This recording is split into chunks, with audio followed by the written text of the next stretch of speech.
physicians held their first conference in Argentina, studying what they call the overfly villages. These are villages that are next to Roundup-ready soybean producing areas. Not just the overfly, what they're referring to is the drift.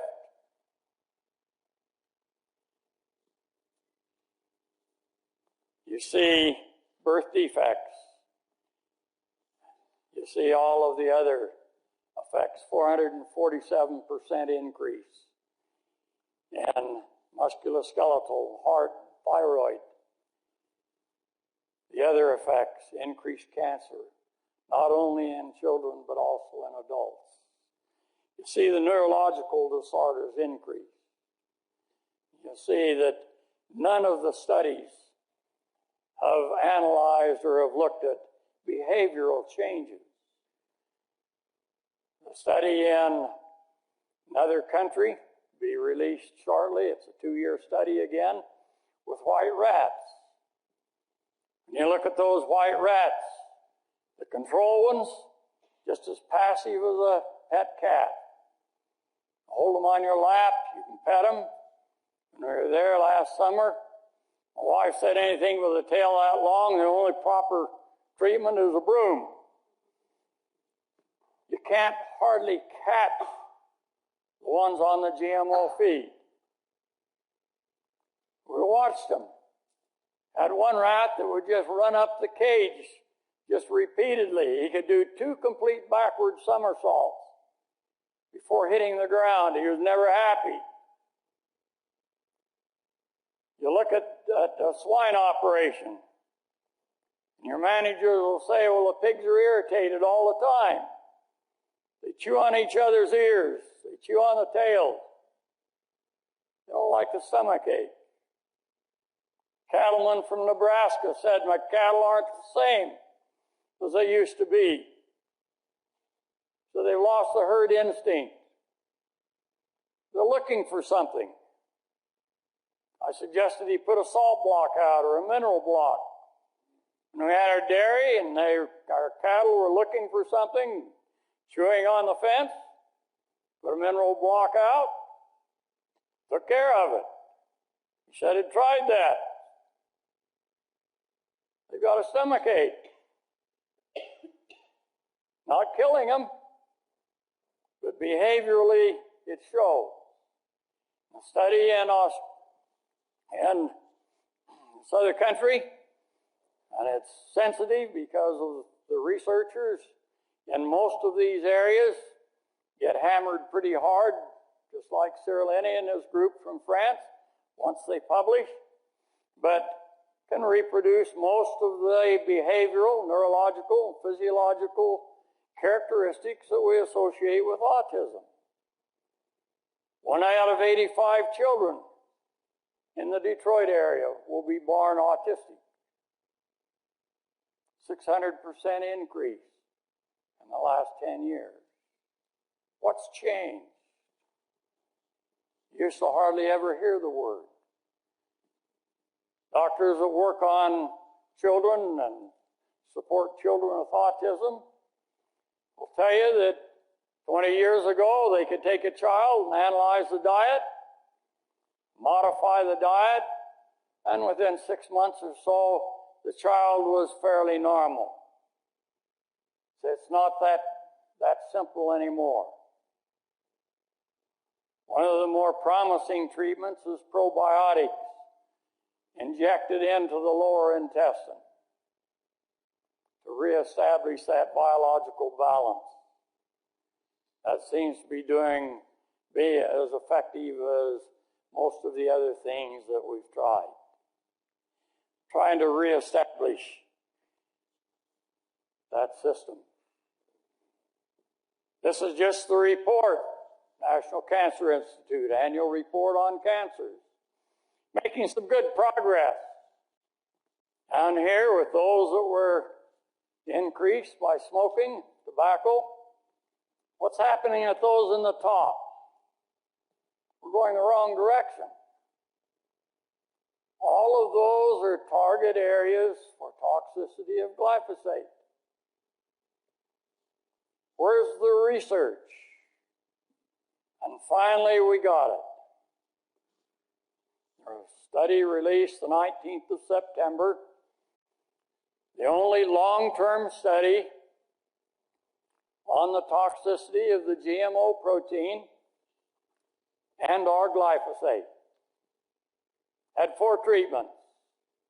Had a control, isogenic, non-Roundup Ready corn,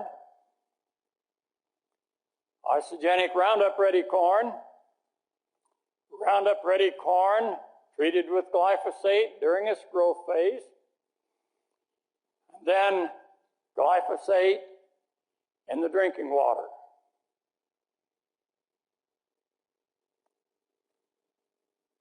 A tenth of a part per billion glyphosate in the drinking water. That's well below, that's 10,000 times lower than we can have permitted in our drinking water in some areas. But a tenth of a part per million in the water. The lowest level, they had 3 levels in each of those 3 groups, treated groups. The lowest level, with or without being treated with glyphosate, all increased, all shortened the life expectancy of the rats, increased breast cancer, skin cancer in the males, kidney cancer and kidney failure, liver failure. But they had to get out to the 120 days in order to start seeing these real dramatic effects. It's the only study that's been run on life expectancy. 2 years for a rat, comparable to about 70 years for us. 80% of the female rats developed breast cancer at an equivalent age of about 53 to 55.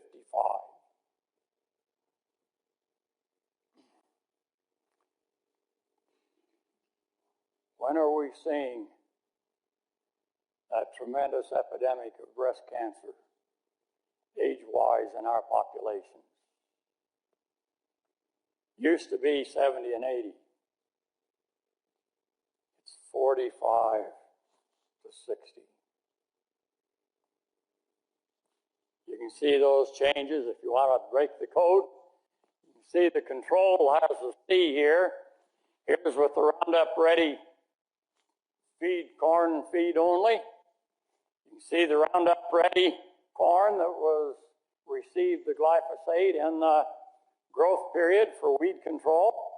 And then you see the Roundup only in the drinking water at a tenth of a part per billion. Not part per million, but part per billion. This paper is available on the internet. Encourage you to read it because it's the only one of its kind. Should have been done 30 years ago. We're finally getting around to recognizing we don't have the safety studies that we need. In fact, if you look at the safety evaluations that have been submitted for our deregulation of our genetically engineered crops, EPA has even fined and sued the companies and the laboratories for falsifying their data, for submitting flawed data, substituted data. You can see the EPA researchers themselves raising questions. Like the bottom one down there, this researcher, the scientist, said it's also somewhat difficult not to doubt the scientific integrity of a study when the laboratory stated it took specimens from the uteri of male rabbits for examination. Shouldn't have found a lot of problems in those. But there's a consistency. In legal areas, we look at consistency. There's a pattern. You look from 1983, 1991, you see the practice is still carrying on. Even though it's recognized by the regulatory authorities, they still deregulate. Don't require that long-term study.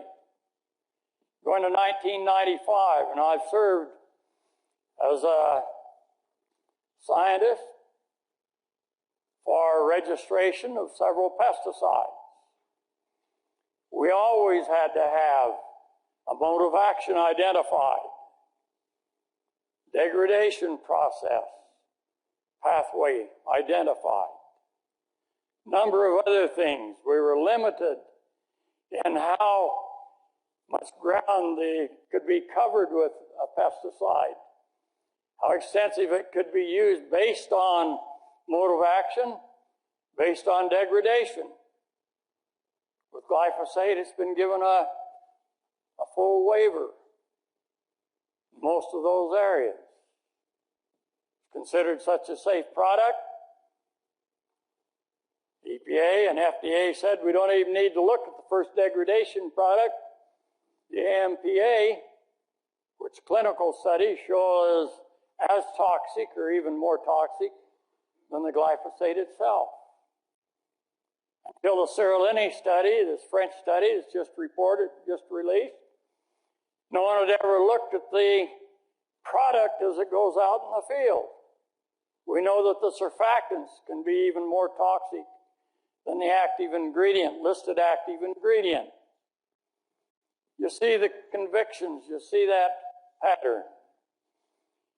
In 2011, we had a change in that we had a situation where BT eggplant was deregulated by the Ministry of Agriculture in India. Eggplant or brinjal is a very basic vegetable crop in that culture.